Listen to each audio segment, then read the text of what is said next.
Okay, let's dive in here. Have you ever like just looked at something really simple, maybe the pen in your hand, and thought, what is this actually made of? Mm. Deep down. Mm. Or maybe wonder why we all agree that pen is definitely a thing. But something like, say, love, which feels pretty real, isn't considered a thing in the same scientific way. That's a great way to frame it.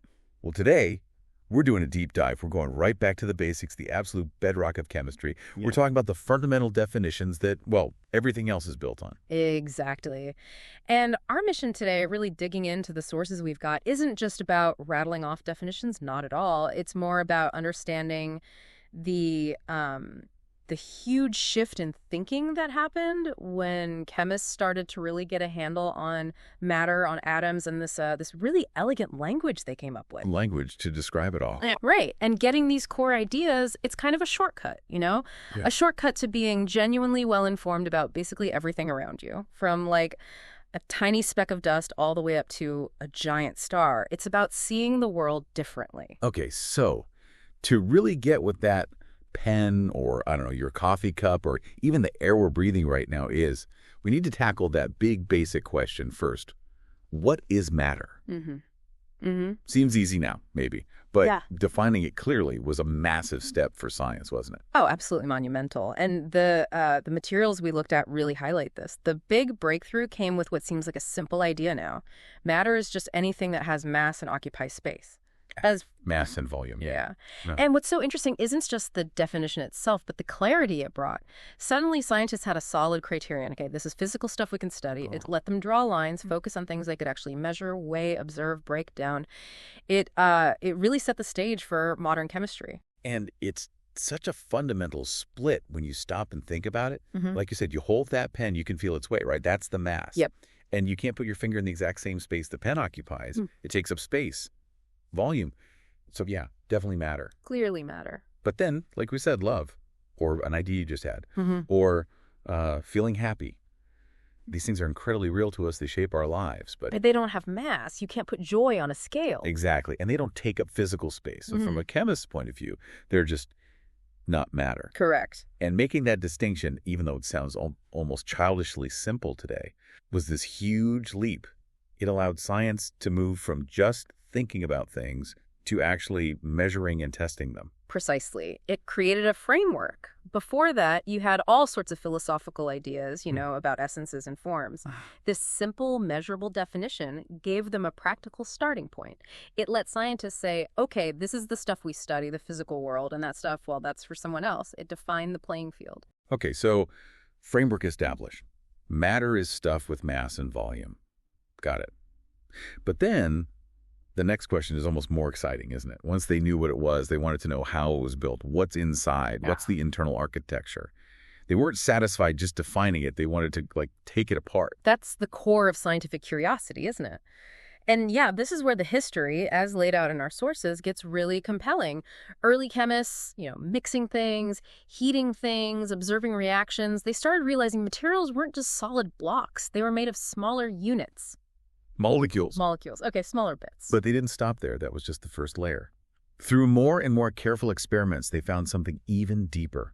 These molecules, they weren't fundamental either. They were actually intricate structures built from even tinier units, indivisible fundamental units, atoms. Atoms, wow. So that's the bedrock. That's the bedrock. And the sources make it really clear from that point on, atoms were recognized as the basic building blocks of literally everything physical. Yeah. Air, rocks, water, us. Mind-blowing, really. It turned millennia of philosophical ideas about ultimate particles into actual testable science. So this device you're listening on, the air going into your lungs, your own body, it all boils down to these incredibly tiny things called atoms.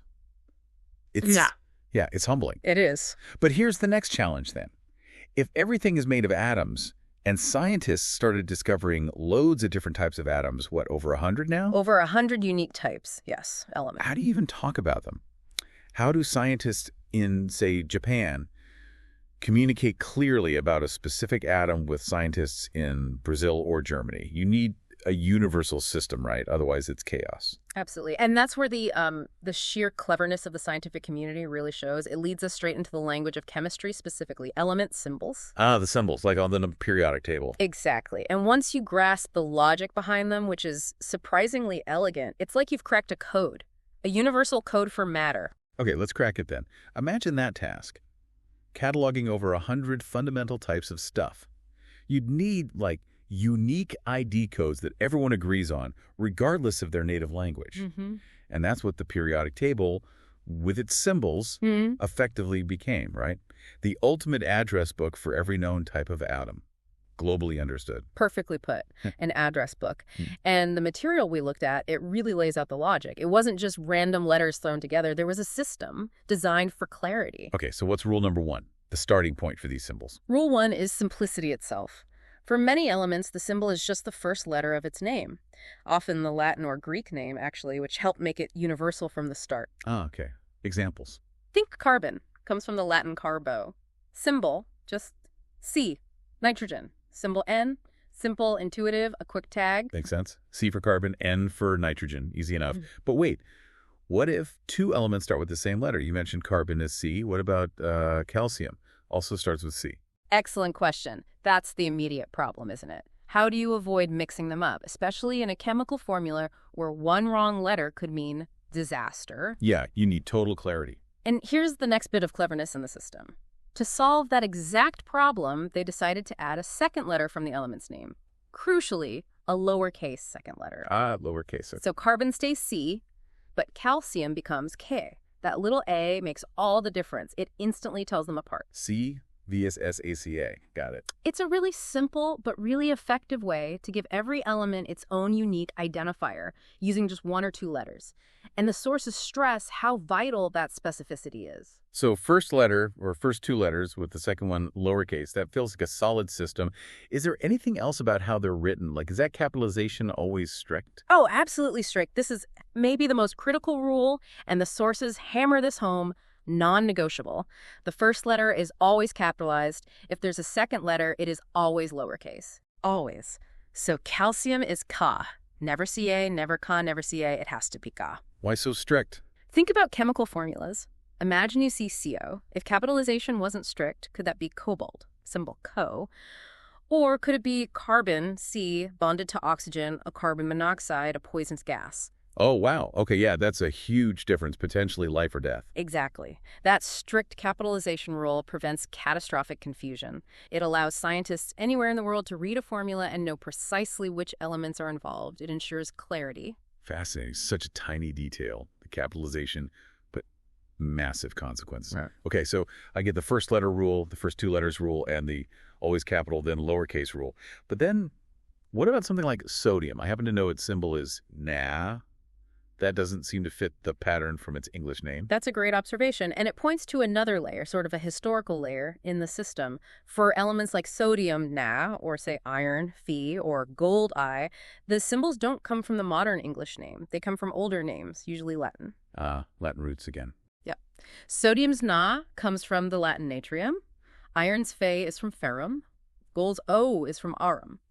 While the material we had didn't list all the Latin roots, it definitely implies this historical connection when it contrasts, say, nitrogen N with sodium Na. So even the exceptions have a logic. It's just rooted in history. Exactly. They aren't random. They're still concise, unique, universally agreed upon codes for each type of atom. Short codes linking back to the history of discovery. So, okay, recapping here. We've gone from defining matter, this stuff with mass and volume, to understanding it's made of atoms, these fundamental building blocks. Right. And now we've cracked the code. The basic rules for how chemists give each type of atom its unique symbol. First letter, maybe 2 letters, strict capitalization, sometimes from Latin. You've got it.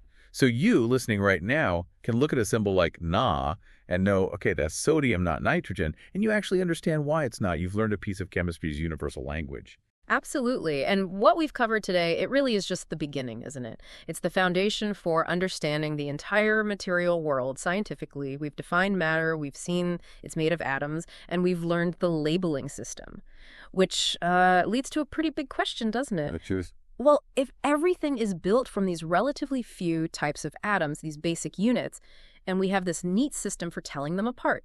Just think about the incredible complexity that can arise. What amazing phenomena, what unbelievable properties emerge just from arranging these simple building blocks in different ways. How do these interactions create, well, everything? Yeah, think about that. Yep. Every single physical thing you can touch, see, or interact with. The intricate molecules in your DNA making you you, the phone or computer you're listening on, the planet beneath your feet, the stars scattered across the universe. All of it constructed from these same fundamental atomic pieces.